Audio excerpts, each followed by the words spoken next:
Welcome back sa ating channel guys. Ito, update ko kayo guys dito kay kay Samsung. Kasi guys, dito kay Samsung may bago silang release ngayon. Ang kanila pong A17 5G at ang kanila pong A07 guys. Sa mga naghahanap nga pala guys ng mga budget lang, ito po yung bagong release ni Samsung ngayon, ang kanilang A07. At andito po tayo guys kay Pressnet Store.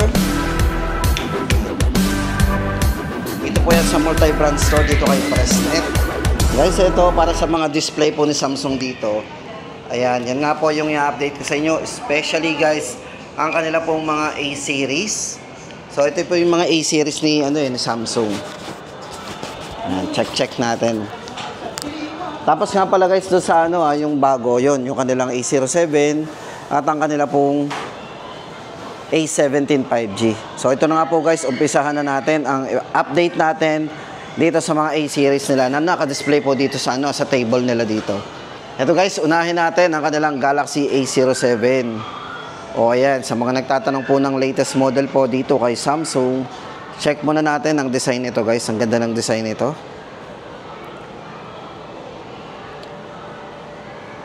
Guys, ito sa mga nagtatanong ng update, no worry tayo kasi guys, ang maganda dito kay Samsung, yung bago labas nila, meron sila ditong yan, upgraded OS and security.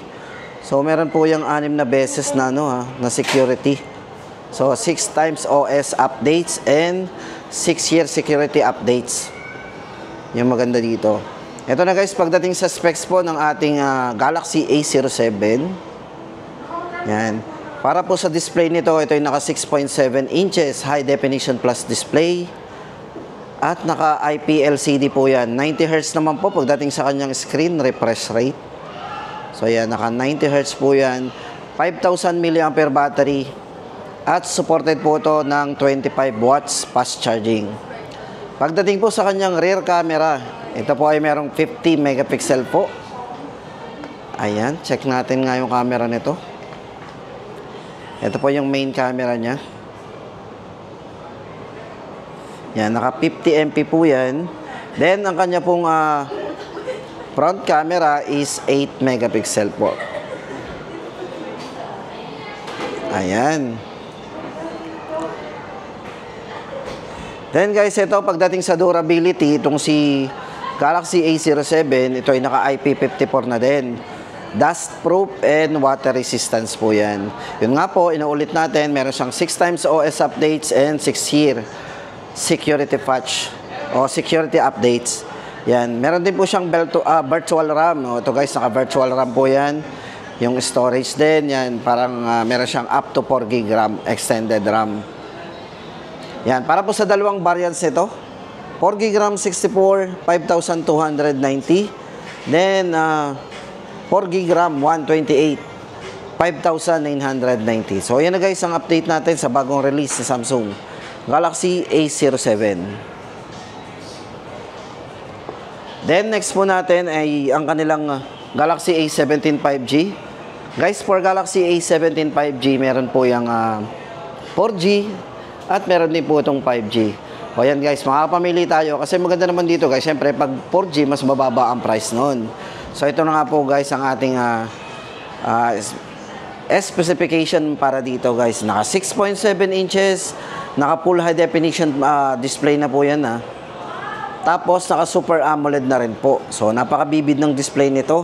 At yung refresh rate ng screen, naka 90 Hz po yan. At maganda guys dito, meron po itong tinatawag na na rin, Gemini Live. O, diba? Pwede tayong mag-Gemini Live dito. At syempre, yan, meron na rin po itong mga circle to search. Yan. So, mga mailing mag-search dyan, paikot, lang tayo, mag-circle lang po tayo dyan. Pwede na tayo makapag-search. Hindi na tayo magta-type sa Google, di ba? So, for camera naman, meron siyang 50 megapixel po para sa kanyang main camera. At meron po siyang ultra-wide angle, meron po siyang 0.5. O, di ba? Hindi mo kailangan umatras pag ginamit mo ang 0.5. Napakalawak ng kuha niya, Then, meron na rin po itong macro camera. Ayan. Para naman po sa kanyang front camera, guys, ang maganda dito. Yan, naka 13 megapixel na po ang camera nito. At ang isa pa for security guys, ito maganda dito, meron po itong Knox Bolt with theft protection na. Then may auto blocker na din. Yan. At matibay na glass po guys ha. Kasi ito pong kanilang A17 5G ay naka Corning Gorilla Glass Victus. So matibay ang glass to. Kahit wala tayong tempered glass dyan. Pero syempre yung iba naglalagay pa rin ng extra protection dyan. Yan. Para po sa presyo guys, ito na. Para po sa LTE, naka 4 GB RAM 128. Ang price po natin dito ay 9,290. Then ang kanya naman pong 5G, ito po ay naka 8 GB RAM 256 GB ay 13,590. Yan po yung bagong release ni Samsung ngayon, ang kanila pong A17 5G and LTE. Tapos guys, ito baka naghahanap po tayo ng sa mga naghahanap po ng naka-on sale, ito pong kanilang S24 FE. Guys, so S24 FE, may dalawang variants din. So tama-tama to sa mga naghahanap ng mga naka-on sale. Ito guys, bago tayo pumunta sa presyo, 6.7 inches ang kanyang display, naka full high definition plus. Then maganda po dito, napakataas po ng resolution ng screen nito. Naka full high definition dynamic AMOLED 2x display po yan. Battery 4,700 mAh battery. At pagdating sa processor, ginamitan po ito ng Exynos. Yan, 2400E. Rear camera, naka 50 megapixel po ang camera ito with optical image stabilization. Naka wide angle din. 8MP para sa telephoto with optical image stabilization din. At kung camera naman, ito ultra wide para naman po sa kanyang, at ito naman po para sa kanyang ultra wide angle, naka 12MP. O, di ba? 10MP naman po para sa front camera. O, may mataas na IP rating po kasi ito yung naka IP68 na. Yan. Price po natin dito sa 128 po nito. 8 GB RAM 128. 32,990. At yung 256 po na variant nito, 36,990. Yan. Galaxy S24 FE. Yan. Sinabi na natin guys sa update natin ng A-series. Then for A56 naman, ito ang kanilang A56 5G. Syempre guys, 5G pa rin. O, di ba? Ito po may isang variant lang ang kanilang A56 5G. Ito po ay naka 8 GB RAM 256 GB internal storage. Check niyo po yung design, no? Naka glass back design, ganda po niyan, flat na flat. Ito po yung iconic design niya. So meron siyang tinatawag na iconic identity design. Yan. Guys, ito naka 6.7 inches din yan, naka full high definition plus super AMOLED display din yan. Exynos 1580. Then, naka 4 nanometer po ang ginamit dito, yung octa-core processor nito. Yan. Pagdating sa camera, ayan, guys, maganda dito, meron siyang HDR. So, meron siyang HDR at low noise pagdating sa kanyang camera. Then, sa front camera po nito, ito ay meron na ring 12 megapixel. Check po natin ang 12 megapixel.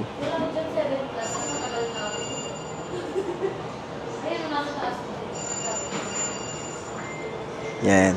Then, sa kanyang rear camera, ulitin po natin, ito nga po ay merong 50 megapixel with optical image stabilization. At naka-HDR na rin po ito para sa kanyang high dynamic range na mga kuha natin, o, di ba? So, maganda po dito sa kanilang A56 5G. 6-year security and 6 times OS updates din. Price po nito, 25,990. Then, ang kanila naman pong A36 5G guys, yan, para sa latest update pa rin natin. Dito po yan guys sa kanilang store, dito sa multi-brand store, Pressnet SM Lipa. Ito guys, para sa variant na hawak natin, ito pong si A36 5G is naka 8 GB RAM 256 GB. Pagdating po sa screen size, naka 6.7 inches din. Full high definition plus at napakabibid po ng display nito guys, kahit under the sun. Talagang makikita natin yung mga character niyan. Hindi tayo masisilo. O, di ba? Naka Super AMOLED display na rin po yan. At sa mga gamer dyan, yan. Pwede po ito. Pagdating sa processor, naka Snapdragon 6 Generation 3. 4 nanometer octa-core processor, o di ba? Tapos pagdating sa kanyang camera, ito po front camera nito ay naka 12 megapixel po ang front camera nito. Tapos meron siyang HDR din. Yan, check natin. So naka HDR po yan. So ibig sabihin guys, no, kahit sobrang liwanag o medyo sobrang dilim, medyo maganda yung kuha natin doon. Naka high dynamic range. At syempre, main camera naka 50 megapixel po with optical image stabilization. So ibig sabihin naman to, napakasmooth ng ating video kahit medyo gumagalaw-galaw yung kamay nyo, hindi nagbablur or nanginginig yung video natin. So yan po yung cost kasi minsan yun ang medyo masakit sa mata. Then 6-year security updates and 6 times OS updates din to. Yan. Galaxy A36 5G 21,990. Then next po natin papakita sa inyo ang kanilang Galaxy A26 5G. May dalawang variants po ang kanilang Galaxy A26 5G guys ha. Pansin nyo ba yung mga design nila? Iisa talaga yung itsura, di ba? So, high quality display. Kasi nga po guys, ito ay merong AMOLED display na rin. So, napakabibid ng display nito. Then, worry-free durability kasi ito po ay naka IP67. So, ibig sabihin guys, pwede ito masubmerge sa tubig accidentally 1 meter for 30 minutes. Yan. Kasi nga po ay naka IP67 international protection po yan. Dust and water resistance. Then, 6.7 inches naka full high definition plus display. At syempre, naka 5,000 mAh battery. Supported po ng 25 watts fast charging na din. Exynos 1380, pagdating naman sa kanyang processor. Sa mga mahilig mag-camera dyan, ito, check po natin ang camera nitong si A26 5G. Ito po ay meron na rin smooth na camera. So, meron tayong 50 megapixel po sa kanyang main camera. With optical image stabilization din po yan. Ultra wide angle po pag ginamit natin, naka 8 megapixel po kapag naka ultra wide yan. Then 2 MP naman po para sa macro camera. Guys, macro camera ginagamit po yan pag tinututok po natin yan sa mga maliliit na subject para lumaki. Para magnifying lens. Then meron siyang 13 megapixel naman sa kanyang front camera. Yan. Tapos guys, ito ay syempre 6-year security updates na rin and 6 times OS updates. Yan, para po sa presyo nito, A26 5G. Yan, dalawang variants mo nito. Unahin natin ang 128, naka 6GB RAM 128.